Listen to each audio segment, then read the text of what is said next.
Hey everybody, it's Jdox. So what went wrong with this episode is that our recording cut out at about 45 or 50 minutes, so we lost half of the content to the abyss.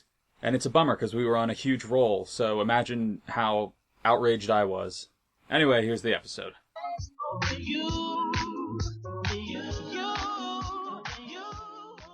In our last episode, my phone, which I'm recording this on Audacity, what happened was... Did it die? No, it does this thing after a certain amount of time. It will reset the... If it's over half volume, it'll automatically reset to half volume and say, loud music or something over a long period of time can damage your ears. And I'm like, well, yes, I know. That's why I play it loud. But that cut into the Audacity, and that made it all weird. That, dropped the volume down significantly, so I had to, amp it up, and there's, a little bit of, noise then, because it just, just broad spectrum amplifies whatever frequencies there is to make it louder. So it's a little, lower quality, a little hissier. I guess that happens when you, expand any sort of thing. Yeah, I guess. All right, welcome back to the Slouch. This is Jdox coming to you with my good friend DJ Static. Hello. And we are going to sit here and talk over some more dream pop and shoegaze for your listening pleasure. And just a second ago, we were already discussing the nature of propaganda. Oh, could we forget that fast? Even a minute, yeah, right? Even a minute. And then before that, we were the discussing the existential nature of some terrifying YouTube videos. If you have access to the internet, don't do it at night. Do it in the daytime. Don't do it if you're faint of heart or in a healthy mindset. Freaked out. There is a series called Don't Hug Me, I'm Scared. And you will be scared if you watch them. So. Which is an interesting series of short films. I wish I knew the name of the creators for it, but the facade of it is I think it's a British children's television show like Barney, where it's got it's puppets and costumes and the point is to kind of soft mock things. Stuff like the Muppets and whatnot. Is it mocking? I guess I'm not picking up on the satire. If they're taking any jabs at children's shows. It's mocking it just because it's using that format and taking it to absurd and dark and definitely not kid-friendly places. It's definitely just juxtaposing the bright light colors and friendly setting with really sometimes grotesque and often existentially terrifying. Yeah, existentially terrifying situations. Oh, and the best part, a lot of it is delivered via song. Yeah, they sing about really creepy stuff. There's really jarring and dramatic mood shifts. Some of the imagery gets freaky. I was saying the sound design is really on point because they do a lot to make these discordant notes in the music that really just kind of unsettles you. There's a really, really great atmosphere of just unnerving unreality. Anyway, we're up to a great start already. That the last one was probably one of the darkest, most macabre ones. I'm going to say trigger warning up top for blood and gore with these. Very realistic, very disturbing. But I'm looking at Static giving me the eye for a trigger warning. It's just my feelings. It's just the official way to say heads up if you don't want to see something really nasty that is going to freak you out, then avoid it. Fair. Imagine if you had PTSD flashbacks and it was attached to something like acorns. Oh wait, I'm not trying to. I'm already saying something that's trivializing people with serious trigger stuff, but it's if you got really messed up by something that is generally innocuous to somebody else. Or not innocuous, something some sort of controversial content, but something that other people can deal with, and you just have a bad time on. Anyway, so this is the Slouch, and we're already really deep into the weeds. I'm getting lost. Deep into that weed. You know what's up? It's 4:20 somewhere. It's not. I figure it's not because I figure it's not because it operates on the time zones are just hour differentials. There's no gradient where you can be an hour and a half, an hour and 20 minutes behind. It'll be 4:20 somewhere in 18 minutes. And we're going to look up that time frame, and we're going to give a good shout out to whoever's in the Philippines smoking up. Really? Is the Philippines? That is a shot in the dark. I guess they're on the wait, are they on the side that gets more? Where's the afternoon right now in the world? Things that I can't answer. Unless it's 4:20 in the morning, in which case I do computers, not maps. In which case you should go to sleep. And I'm sure nobody in whatever continent that ends up being would be listening. But this is the Slouch where we're already falling apart real deep. We're getting crazy already. So up top, because we were off last week because we had wait, no, we weren't. We were on last week. Yeah, the lights were on, but no one was home, so to speak. At least for me, I was sort of out of it. We were pretty checked out because we'd been heavily politicized at the Democratic debate. Yeah, so we only hit an hour and a half that time, and but anyway, and that was our third show, I think. I don't even know. Yes. Yeah. That was probably the least like focused, coherent one we've ever done. Oh, definitely. But in the meantime, for that, we had not gotten our mail received for that week from our friend Mr. K, who had a lot more to write for us. And if you're listening, first off, you can write cursive. Sorry, we didn't mean to put that on you. I was of the impression that it was like more difficult to write in cursive because that's how it is for me, I guess. But if it's easier for you, if it's better for your hands, I mean, you don't have to do anything on our account. We're gonna read it. And we're gonna talk to you anyway. Like, and I'm sorry to hear about the typewriter. It does sound like a big pain. So, I mean, do you, man? It's. Wait, did we do the disclaimer? Did we do a disclaimer? No, we didn't. Well, what have we said that was really? Well, we're gonna. You know, it's inevitable. It's gonna happen. I have like a. We're gonna get on something. I have a literally, and if you ever needed a clear definition of like, I described to somebody today that our dynamic was a little bit of like a Tumblr and Reddit dynamic between the two of us. What do you think? I don't want to paint you as Reddit necessarily, unless you would feel that way. But I definitely believe I'm a Tumblr person.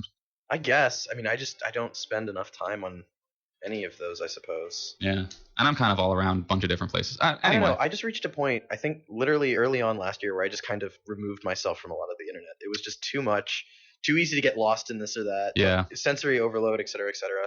Anyway, I wanted to read a Tumblr post, which I thought was like really poignant and could get us on some social conversation. Okay. Disclaimer. Opinions expressed on 92.3 WKVR are solely those of the DJs and do not reflect the views of Juniata College or WKVR. This is just us. So if Juniata super disagrees, if they really don't want us talking about what we're talking about, they'll shut us down. They'll just kick us right. They'll just take all of our tuition and just throw us right out onto our feet. I'm so close to being done. We're so close. I'm so close to being done. Do you have any? What do you think your plans are for your comp sci? You got all kinds of workforce opportunities. My extended family wants me to go to grad school, so I took the GREs to humor them. Probably didn't do well enough to justify going to grad school. Don't really feel like taking the GREs again. Probably gonna try and find. They do take like $200 a pop, yeah. First one's $200. I think the next one's less. It's very self-important and dumb. But you get a punch card. Your 6th GRE is free. Oh Lord, I don't know. But I'm probably gonna try and hopefully get a decent job, and then work for at least a couple years. Then maybe consider grad school. But I don't really need it. But maybe. Okay. Cool. I have like really no plans, and I'm getting emails. I'm getting emails almost daily from the career services office here because apparently they're really worried about me. It'd be nice for me to get a job in like game development. I don't know how well I can do like entry level stuff though for that sort of industry. I don't know. Because generally they want you to have like either experience or a portfolio or something. I don't know. And danged if you're not really trying to develop a portfolio. It's so hard with being a student as your primary goal. It is. Like it's something you got to do like 110%, and when you're already giving like 90% to school and like 10% to miscellaneous nonsense from other people, it's really hard. It's hard to get that like superfluous 20% off of the 100. Like if it isn't part of like the big chunk of 120%. Yeah, it really is. Like, but the Static and I are both a part of the Juniata Game Development Club here, it's fun. And we do fun things. We do fun things, and we're learning about Unity and doing some tutorials and learning how the software works. But it is like it's just very slow goings. Well, because we're open to like all different skill groups, but we're gonna see if we can take like a couple hours this week. All different skill groups includes zero. Make something workable. Yeah. Well, because Unity makes it very easy for beginners. I still have my 3-point Jellyman character that I got to put in. I made a little jelly bean. I'm not a huge fan of Unity because as a programmer, it's a little hard to get into just because there's so much done for you already. Yeah. And so you don't want to like. Oh, it's too easy and accessible for you? Yeah, like that's an actual problem I have where it's like there's so much that's been done before that I don't want to like kind of recreate something that's already part of the framework, or like use something inappropriately or stuff like that, as well as there's a little bit of ego there, you know, because I have tried to make games from scratch before, and they were very difficult but very rewarding when like the moving parts fell into place and something worked. And Unity is very much like a lot of it's done for you. Mm-hmm.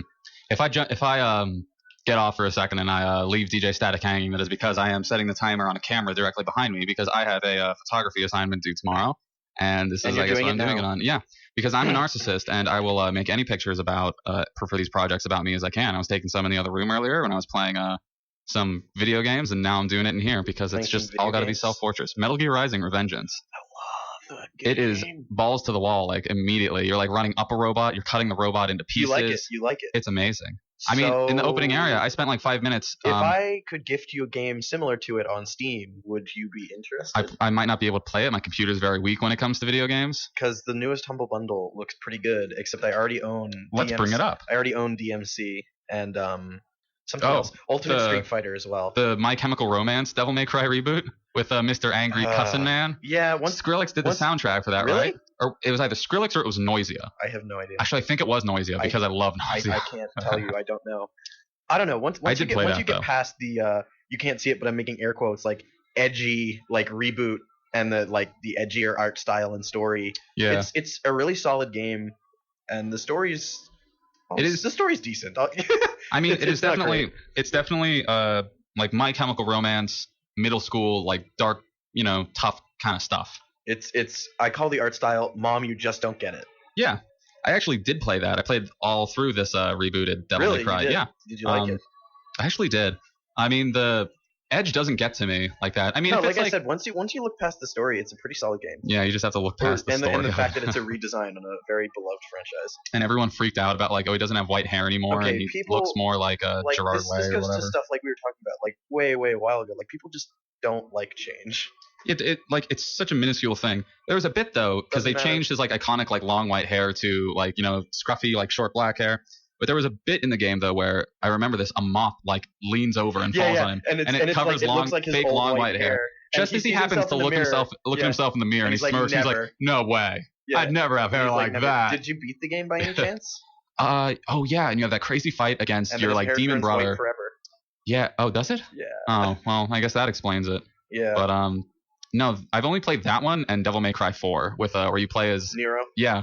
Nero's probably my favorite character that only shows up for a small portion of one game in a franchise. There's so many. His design is so cool. There's so many dudes with white hair in these games. I think Dante has white hair. His brother, who's also a demon, has white hair. This new kid on the block who's got a demon arm has white hair. I think the reason is in those games, for some reason, half demons have white hair. And they are all a little bit demon, but it's just a little demony. So when Nero became the new protagonist instead of Dante, I didn't even know. I just thought Dante has a magic arm this time. Their character designs are almost absurdly similar. Yeah. Anyway, they have the same hair. They both have a trench coat. So we want to talk. Oh man, I can't. I should have written down some points. No, I should have written down some points of what Mr. K was sending to us. Again, Mr. K, sorry for missing you last week. We just hadn't gotten the mail in yet, but we got the last 2 of your letters right now. And sorry to hear you've been having a hard time. Feeling a little lethargic, a little bit sort of hazy and lost in that. I mean, I have no idea. If you'd like to express yourself, definitely keep sending more, man. That's good. And again, sorry, you don't have to write non-cursive. If it's easier for you, then by all means. I mean, I was under the impression that it was not easier for you based on my own experience because I don't like writing cursive. But that's fine. Let's see. He was mainly addressing the points we had. But you were talking about talking about your experiences in the prison, and I realized that it is not. Let me get my words straight. I realized from the mail and from the envelope and stuff that you were not from the SCI, the big state federal prison over at the way down on the main drag where you always drive by in Huntingdon, but a different one. And someone was telling me today that there are a couple in the area, and I had no idea, other than the big one full of barbed wire down at the thing. Sorry, I'm getting real lost. I'm trying to look through these papers for things that we were talking about. I think most of it was just reacting to stuff we were saying. Yeah. Yeah, he was talking about having a typewriter, that it was really, I don't know, stupid expensive. I'm surprised you had a typewriter. He called you young because you never played Majora's Mask. Yeah. I mean, I'm 22 years old and I didn't have consoles growing up. I had a Game Boy Color. I played it on my cousins. Yeah. Everyone has a cousin or a friend who has all the consoles. I remember on a family trip to Germany, because my aunt and uncle and cousins were all living in Germany when we were little kids. They had a Chinese Nintendo 64 with the translator pack and all kinds of stuff, and we played Turok and this game about motorcycles that fought, and we just went crazy on that for the longest time. I remember playing some game on my cousin's N64 that you played as a giant bumblebee and you shot things and Radical. Tried to fly through targets. I don't remember much other than colors in general. That sounds like how I live my life. You're a giant bumblebee. But I got distracted. We typically do. Mr. K, I'm definitely really interested to hear about what your experience has been like in prison and what the modern setup is, because I mean, all we know is, I mean, I don't know anyone firsthand like that I've ever met who is or has been in a prison, but like, so everything I know comes from media representations of it, and so I don't feel I have a very realistic view of it. I mean, it's not just like Shawshank Redemption or something. I mean, I watched Orange is the New Black last year, and it seems to have like a modern thing on it, but it like I would imagine that a fair amount of it would be embellished, or like, you know, the stuff sort of just used for narrative structure. Anyway, what do you? Come on, Static! Don't look at your phone. What are you doing? You help me out here. I mean, I got nothing, man. Okay.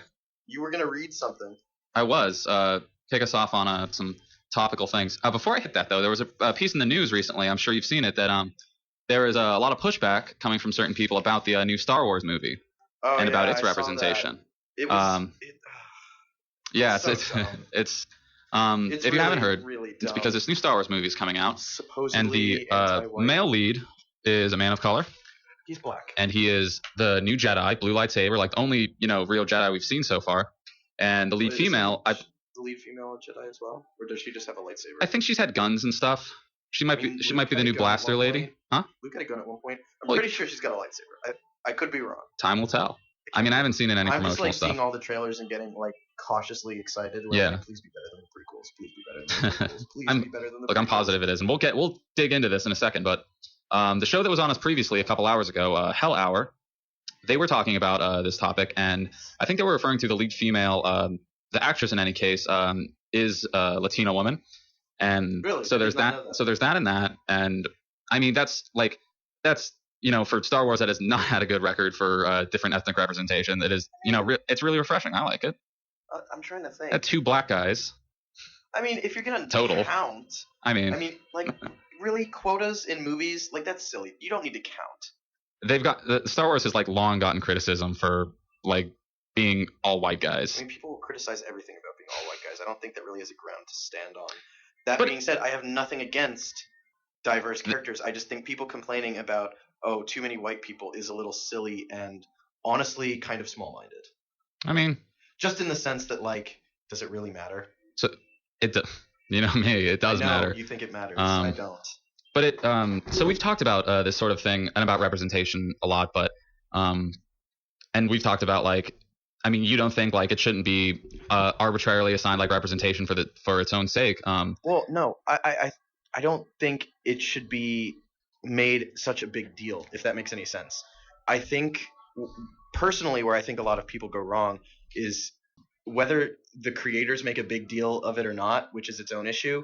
When people make it a big deal, I think that sort of defeats the purpose by drawing like explicit attention to these things. Like, people will accept a lot if you don't make a big deal out of it. Yeah. And because you make a big deal out of things, you get pushback. And like when they announced Star Wars, like none of the creators were like, "Oh, look, the main character is this." And a lot of people weren't like, "Oh, great to see the main character being this." People just kind of took it at face value. That's what I want to see. Like people just making what they want and people taking it at face value and not getting so bent out of shape over such minute details. Well, Because that this leads is sci-fi. It that doesn't have the same connotations as it would here. that leads perfectly well into what I wanted to talk about the new Star Wars movie, which is that people are getting crazy bent out of shape about it. I know. And it's so dumb. There's been a push recently to actually boycott the new movie because Supposedly it's anti-white. Or It- something yeah, like that, because which is nonsense. people having a problem with this, you know, more diverse cast of characters and different representation. But like, I mean, the thing that bugs me is it's not a zero-sum game. that's exactly it. Like these characters take nothing away from you. It's about- It's not like they're remaking Star Wars and changing the race of Luke, just for the sake of diversity. They're Yeah. not. That's not what's happening. They're So- not taking away something you like to put something they want in. Yeah, It's so- a new thing. So first off, with racial representation in Star Wars, this is, I mean, if you're gonna have like certain ethnic representation in any like media grounded on Earth, it's important to like when developing and structuring and writing that character that it does factor in certain influences to like who that person would be like from the culture, like and how they grew up in that culture because of their background. But in Star Wars, they never even say the word human. Like the human shaped Star Wars aliens that are acted by humans. Like, is there even a home planet for humans in Star Wars? It's not really touched on. I mean, I never really got too deep into like the expanded universe stuff, which is actually, now that I mention it, all irrelevant anyway because of the magic of what's the guy's name? the director who likes lens flares. Oh, J.J. Abrams. Yes. Yeah, they cut out all of the extended fiction, the comics and the books and stuff. So it's all sort of anyway. So what I'm trying to get to with this is that Star Wars and like the way humans and like different ethnicities of humans factor into Star Wars has nothing to do with race and gender politics as they exist on Earth or as they existed historically on Earth.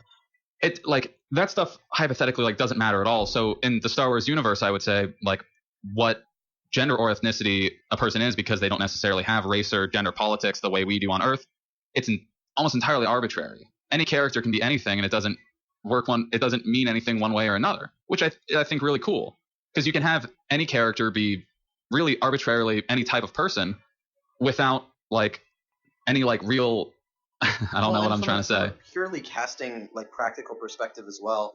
You don't have to worry about like it's a pure meritocracy. Whoever plays the role best, whoever's most suited to the role as it is written, and it's supposedly, without an appearance in mind, so to say.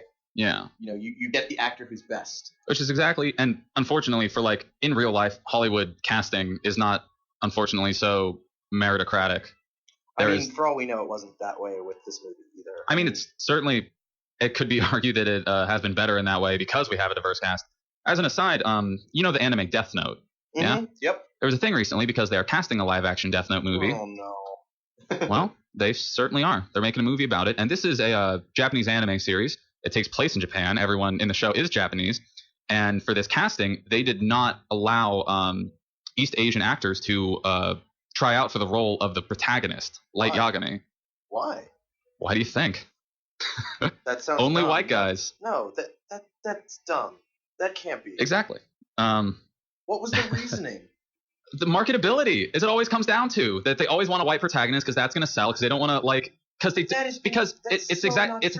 the Hollywood casting cynicism. They think that like it's the reason they say that like movies with black male leads, especially, and there's a whole thing about Denzel Washington not getting roles because the studio people and the casting people say that that movies with black male leads don't sell in Europe, and that's their argument for yeah. That's silly. And that's arbitrary. It's insulting to Europeans to say that they are like they just don't like it. It's implying that we're not racist. It's the Europeans that are racist, and we're just trying to sell the movie to them. That's the whole thing. We got way far in the weeds here. To go way back, they're saying that like by having a diverse cast in the new Star Wars is anti-white, and some people have gone so far as to say it is promoting white genocide. Which, what? I mean, well, the stormtroopers are white, and you're always killing the stormtroopers. What does that mean, DJ Static? You get it? The original characters are all there. It's a very slyly coded kill all white people when they shoot stormtroopers because of the white. Get your head out of your butt. Okay, to the credit of whoever is making this boycott Star Wars thing, who I don't give them much credit to begin with. They weren't making the argument that stormtroopers being white and getting shot is the metaphor for white genocide. I made that up to mock them. To be honest, the boycott Star Wars thing. It won't work. It will not. It absolutely will not. Star Wars is Half train's too strong. Star Wars is way too big to boycott. But I was saying, it seems like the kind of thing that was like probably like a 4chan trolling thing that they got like picked up on by either like liberal media thinking it was like, oh my god, this is disgusting, and then actual racists getting on board with it. Yeah. Or the other way around, where racists found it and then liberal media noticed it. Oh my god. I don't know which the order was, but to me it seems like trolling gone off the rails. Yeah. Oh my god. So it makes me think of that like I guess currently it's an anachronism, but the knockout game that was in the news for a while, a couple years ago. Knockout game. The knockout game. What's supposedly this game that urban youths and take that in exactly the way you're supposed to take that have made up a game where they run up to defenseless innocent white women, elderly white women in a lot of cases, and just punch them square in the freaking head and just knock them out. It's not a thing. It was not a thing.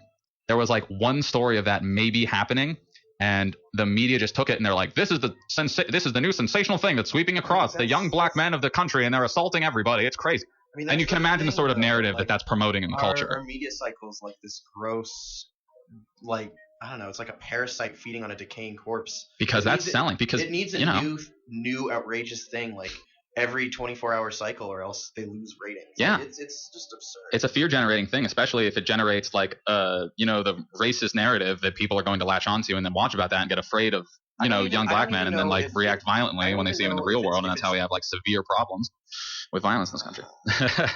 there was also, I don't think it's because they want to create a racist narrative. It's because they want to create outrage. and they know, and race is a sore spot, and so when they see something that can be spun to be a race issue, they will spin it to be a race issue. Because the racist people are going to eat that up. Yeah, well, not just the racist people. The people. Help me out here. Okay, so like the function of the anti-racists. The function I of don't want to paint them in a bad light, but like it's spun in a way that will make both sides outraged and rail against each other, because then they can report on the outrage. Yeah, and it's directly inflammatory because that's selling, and because that's what people watch the news for. Is for done with racist intent. It's done with purely like soulless profit. Oh, truly, because they know that people are going to get riled up about that, and people are going to tune in at 11 to watch the full story, and that's what they're about. Yep. And that's where the news media and the 24-hour news cycle goes, seriously in a bad direction. Another one, Jenkum. You ever hear about that? Nope. Jenkum was a supposed drug fad that was sweeping across the nation's youth, where teens presumably would collect feces in a jar and ferment it, and then huff the fumes, and that was called Jenkum. That was the drug craze that was sweeping our nation's gross. One weird kid that did that. If that was even a real thing, and I think that started out as a 4chan thing. Also, they're great about starting weird rumors that like actually then hit to the mainstream media. That's not surprising in the slightest. Oh god, it gets crazy. Okay, so back to Star Wars. Like the concept that having a good amount of non-white characters or non-white male characters in this movie promotes violence against white people. It's sort of like, I mean, what's the reasoning though? I don't know. I really don't know, but it's sort of curious what the rationale is. It seems like such a flawed notion. I think it reflects to me on this thing like that you see around in the culture where like there's just this sense of like this really adversarial nature to the way people perceive like race relationships, and if say like a racial minority, if black people are like gaining in power and like becoming more influential, like to the point that they ought to be as represented in the community, then a lot of people spin that into a narrative of this is going to lead to violence or oppression of white people. I mean, that just goes back to this notion, like, why are people making this a zero-sum game? There's exactly. room in the market, there's room in society for all of these things. It's the fear that like I don't get the logic. I really don't. It's the fear that non-white people are going to treat white people as bad as the white people have treated them in the past. That goes both ways, though. When people complaining about too many white people, like, again, it's not a zero-sum game. People can have and make whatever they want. If you want more diversity, make more diversity. Stop telling other people what to do and find people who want to do what you want to do and support that. And like it's just this, like, these people can't live outside of a perspective of just inherent racial adversity. There's like constantly the battle going on, and whoever's on top is just gonna oppress everybody else, because that's how white people have done it. I think you're kind of looking at it from a weird angle. I think the reason people get so adversarial about it is because typically the loudest voices are the extreme minority, and the extreme minority does advocate a lot of hatred of white people. And I'm not saying that they don't have reason to be angry, but if that's all you're hearing from our very alarmist news media, then how do you think you're going to react when race stuff comes up? You're going to react because you've seen race relations painted in a very adversarial way. Not adversarial, confrontational, or almost even violent, like with violent rhetoric. I'm sticking with the word adversarial. I think that's where it's at. Well, because I'm saying, like, there's stuff like, people will write articles or, about stuff like, I don't know, at one point there was a hashtag trending on Twitter that was like, kill all men, which was like, no one in their right mind would really take that kind of stuff seriously. But sure enough, people started reporting on it, and then actual people who wanted to kill all men started coming out and actually taking it seriously. And so then people reacted to that as proof that feminism wants to kill all men. And they think it's actually like a threat to them then. Right. And you can't, like, I know you want to paint it in this very simplistic, like, oh, white people and men are afraid of like being treated the way they've treated everyone else. And it's not that simple. Like, it's literally, a lot of this has to do with class, in my opinion. It's a class of people who are sort of playing everyone against each other for their own benefit. Yeah. And that's really, I think, what it boils down to. And it's just, that's definitely one of the perpetuating forces of like real selfing and othering in our culture, is that it makes money. Someone profits. Yeah. And I really think you're taking it in a kind of mean-spirited direction when it's probably not quite that simplistic, not that, I don't know, is this a pun or not, but it's not that black and white. Not that black and white. Yeah.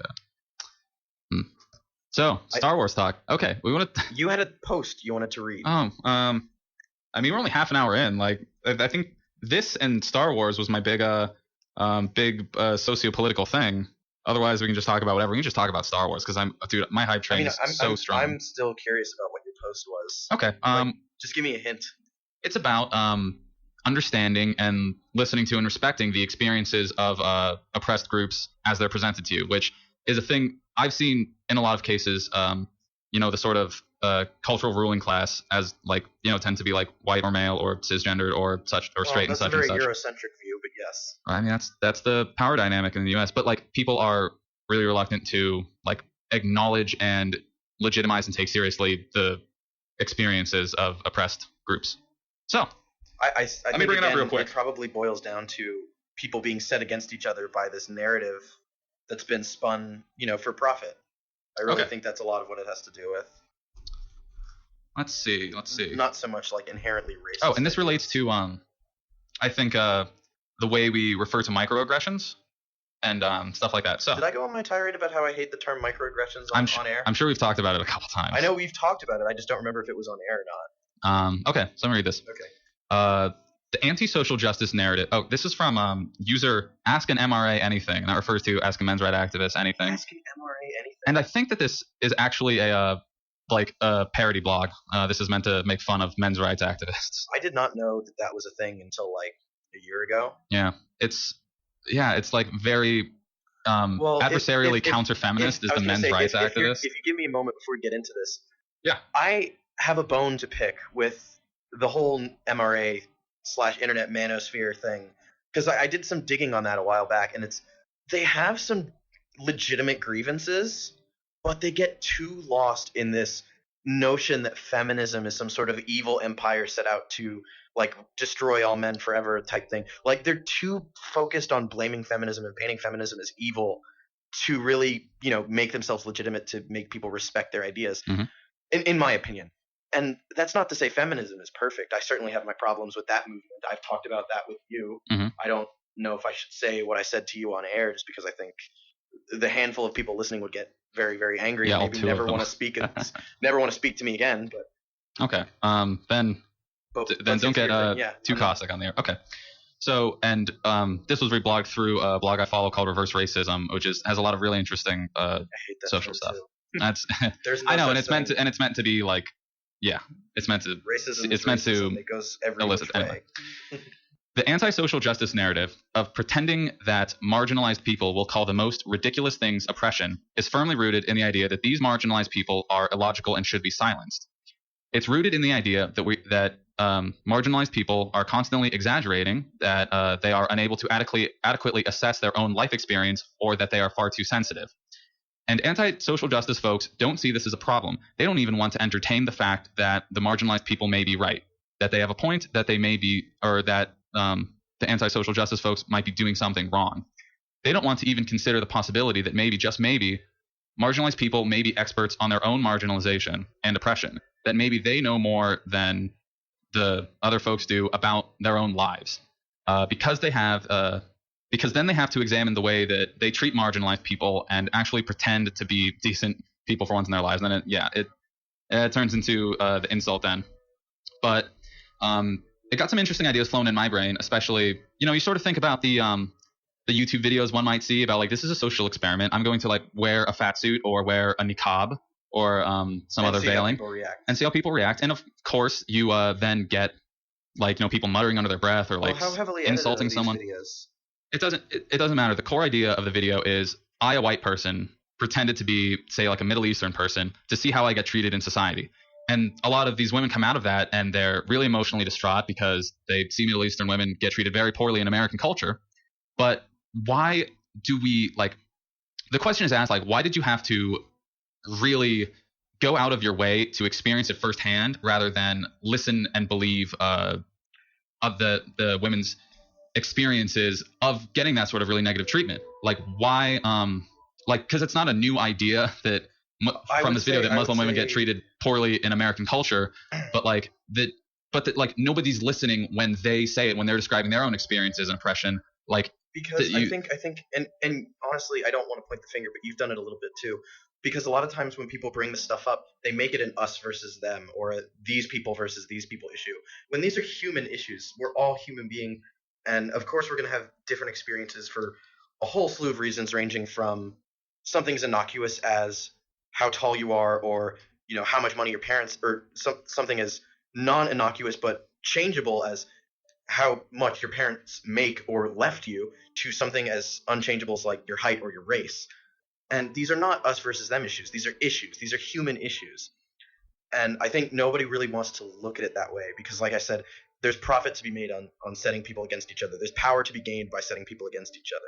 I think you're diverting it to like in a too broad sense that like it's like to make it about everyone. Like, I mean, specifically with marginalized groups, the thing is the culture doesn't listen as well to their grievances and their experiences with oppression until that stance gets adopted by someone with the cultural power, like a white person. I don't think it's about cultural power. I think what I didn't really do, I didn't tie it back in, is the reason people are against it is because the same reason people are have averse reactions, when something that could be vaguely racial comes up, is because we're so used to getting these really vitriolic narratives from the media, and also the amplification effect of the internet, where you get the loudest minorities, or you get the minorities in terms of like the ideological minorities, the extreme minorities, and they're being amplified the most because they have the most time and energy devoted to being loud and obnoxious on the internet, so to speak.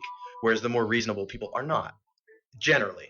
And so you kind of, people get this notion that is sort of somewhat detached from reality because it's informed by these flawed pictures of these struggles and movements that are made to seem very adversarial. So they get that immediate knee-jerk response of like, oh, I don't trust it.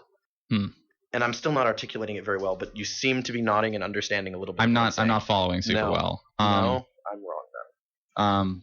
So wait, I'm trying to wrap my head around this. I'm just saying, I think people are conditioned in such a way by getting all this exposure to over radical news and like excessively angry internet people that they get kind of conditioned to see things one way, when in reality the majority of an issue is not that ridiculous. Are you saying that like the grievances and the experiences of oppression like are overinflated?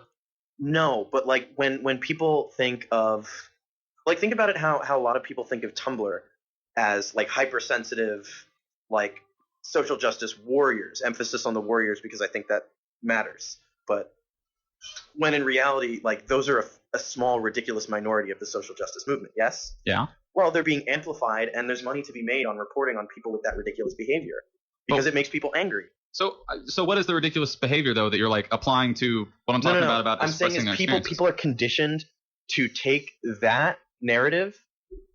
Wait, which narrative? The narrative of the excessive, ridiculous minority part of a movement, of a subsection of a group's experiences. Yeah, that is getting the wrong like impression that. of the ideology. And then they're conditioned on that. They get the notion of that. And so when legitimate things come up that fall into those categories, there's that knee-jerk distrust, like, this is just overinflated, and they block like, it this out. is ridiculous.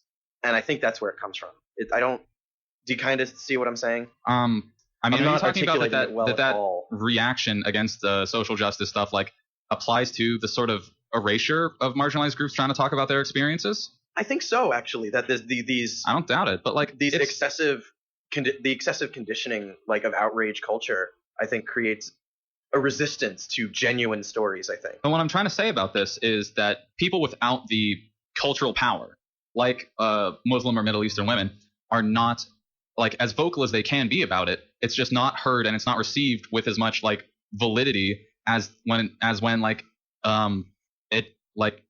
stance gets adopted by like a white person or a male dude that they then take it to. It's I mean, another example I have of this, and we're gonna date it right here, is like the whole, and we're not gonna dig too deep into it, but the whole Bill Cosby thing. Oh God. And then those like these the women that were like I guess I was like raped by Bill Cosby. They kept coming forward over the last 40 years or something, or maybe not 40 years, but like as long as he'd been doing it, they were trying to like get him out on it and like, take action against him for as long as it's been happening, but they were getting swept under the rug. And it only really struck in the culture when the comedian Hannibal Buress started talking about it in the, the sets he would do, for his comedy routine where he would talk about like, I mean, y'all remember, like y'all know Bill Cosby is a rapist, right? Like this has been in the news. I shouldn't be doing a voice for Hannibal Buress. He was just saying, like, do you guys know that Bill Cosby is a rapist? This is, documented stuff. There's been legal action. It's been settled out of court, but Bill Cosby, like, is a rapist. I think and there's then also some and then once he started bias. talking about that publicly in his comedy routine, then it started getting taken seriously all of a sudden. Yeah, I mean, I honestly I can't say because I just heard about it when it blew up. I never really followed any of it or how the story became a story, so to speak. But I think there's some confirmation bias and distrust as well as the fact that like Bill Cosby has been a media darling, and that's why it was so hard to like actually get on him about it.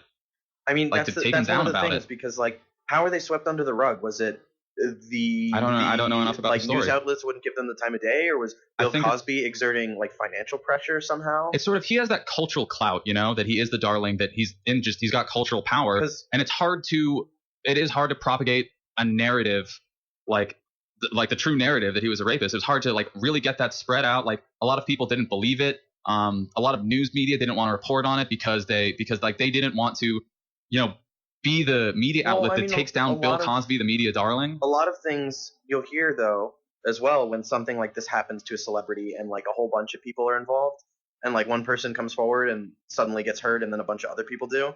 You'll always hear somebody say like, oh, all these people come crawling out of the woodwork. How many of them are fakers? Like, how many of them are in it just to, get a settlement? There's